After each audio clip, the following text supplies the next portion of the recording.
सर्वेभ्यो नमो नमः।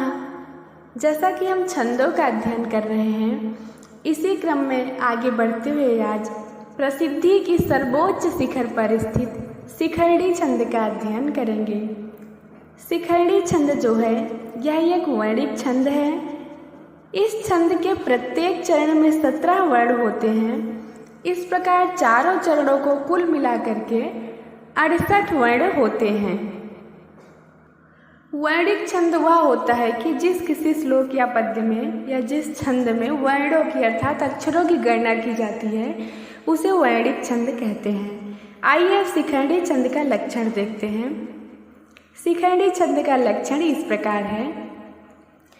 रसैः रुद्रैः छिन्ना यमने सभला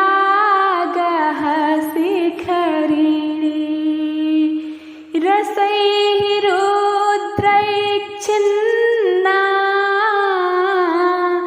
यमने सभला शिखरिणी। लक्षण का अर्थ है रसैः रुद्रैः छिन्ना अर्थात जहाँ पर रसों और रुद्र से छिन्ना का अर्थ है अलग किया जाए या यति ली जाए, विराम हो, और यमन सभला गढ़ प्रयुक्त हो, वहाँ पर शिखरणी छंद होता है। तो यहाँ पर रसई का अर्थ है रस। तो लोक में 6 रस माने जाते हैं, जैसे कटु, मधुर, लवण, कसाय इत्यादि। और रुद्रई का अर्थ है रुद्र। रुद्र हमारे यहाँ जो है वह 11 माने जाते हैं। तो छिन्ना जहाँ पर रस और रुद्र पर छिन्ना अर्थात यति हो, उसके बाद फिर उसमें यमन सबला गह क्रमशः गण प्रयुक्त हो, वहाँ पर शिखरणी छंद होगा। इस प्रकार शिखरणी छंद में यति जो होता है वह पहले 6वें अक्षर पर फिर उसके बाद 11वें अक्षर पर होती है। अब हम देखते हैं कि शिखरणी छंद में गण कौन कौन से प्रयुक्त होते हैं। तो गण को इस प्रकार देखेंगे। लक्षण में ही आया है यमन सभलागः। तो यहाँ पर या से जो है वह यगण होता है, म से मगड़, ना से नगड़, स से संगड़, भा से भंगड़ और लागा शब्द से ला से एक लघुवर्ण और गह से एक गुरुवर्ण हो जाता है। अर्थात हम कह सकते हैं कि जिस किसी श्लोक या पद्य में 6वें और 11वें अक्षर पर यति हो तथा क्रमशः यगण, मगड़, नगड़, सगड़, भगड़ और अंत में लघु वर्ण तथा गुरु वर्ण आया हो, वहाँ पर निश्चित रूप से शिखरणी छंद ही होगा। शिखरणी छंद में 17 वर्ण किस तरह से होते हैं, आइए इसको देखते हैं। जैसा कि इस छंद में प्रयुक्त गण है यगण, मगड़, नगड़, सगड़, भगड़, लघु और गुरु। तो यहाँ पर 5 गण प्रयुक्त हैं और उसके प्रत्येक गण में जो है वह 3-3 अक्षर हैं। इस प्रकार 3 × 5 = 15 अक्षर ये हो जाएंगे और एक लघु वर्ण 16, एक गुरु वर्ण 2 मिला करके हो जाएंगे 17 वर्ण। इस तरह से शिखरणी छंद में एक पंक्ति में 17 अक्षर होते हैं। आइए अब शिखरणी छंद का उदाहरण देखते हैं। शिखरणी छंद का यह उदाहरण महाकवि कालिदास द्वारा रचित ग्रंथ विश्व प्रसिद्ध नाटक अभिज्ञान शाकुंतलम के 2य अंक का 10वां श्लोक है। श्लोक है अनाग्रातं पुष्पं किसलयमलूनम कररुहे रनाविद्धं रत्नं मधुनवमना स्वादितरसम् अखण्डं पुण्यानां फलमैव च तद्रूपम्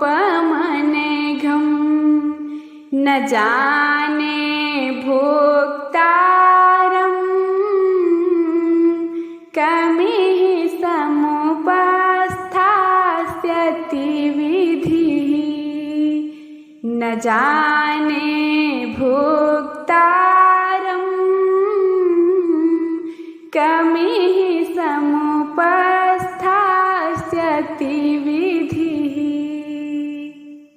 इस श्लोक में राजा दुष्यंत द्वारा शकुंतला के सौंदर्य का वर्णन किया गया है। आइए अब शिखंडी छंद का अन्य उदाहरण भी देखते हैं।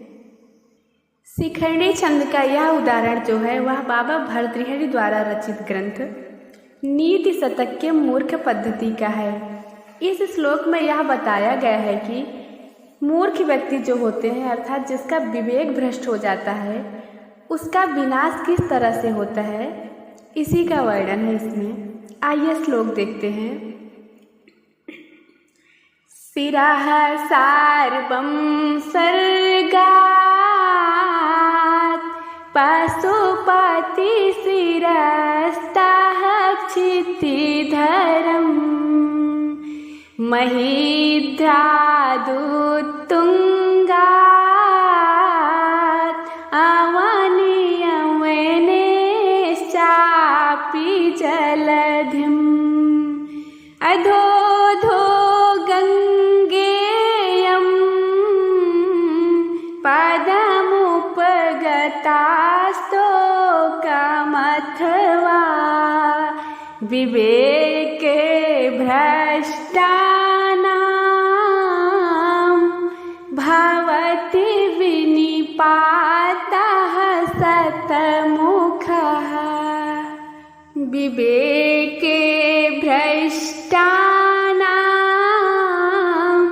भवति विनिपातः शतमुखः।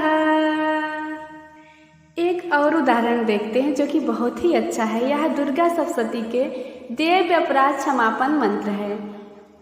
श्लोक है न मंत्रं नो यंत्रं तदपि च न जाने स्तुतिमहो न चावाहनं ध्यानं तदपि च न जाने स्तुति कथा न जाने मुद्रास्ते तदपि च न जाने विलपनं परं जाने माता त्वदनुसरणं क्लेशहरणं परं जाने माता त्वदनुसरणं क्लेशहरणम्। उपर्युक्त उदाहरणों में क्रमशः यगण, मगण, नगण, सगण, भगण एक लघु एवं गुरुवर्ण आए हैं तथा छठवें और 11वें अक्षर पर यति है, अतः इसमें शिखंडी छंद है। तो आज के लिए बस इतना ही। पुनः हम किसी नए छंद के साथ आएंगे। तब तक के लिए नमः संस्कृताय।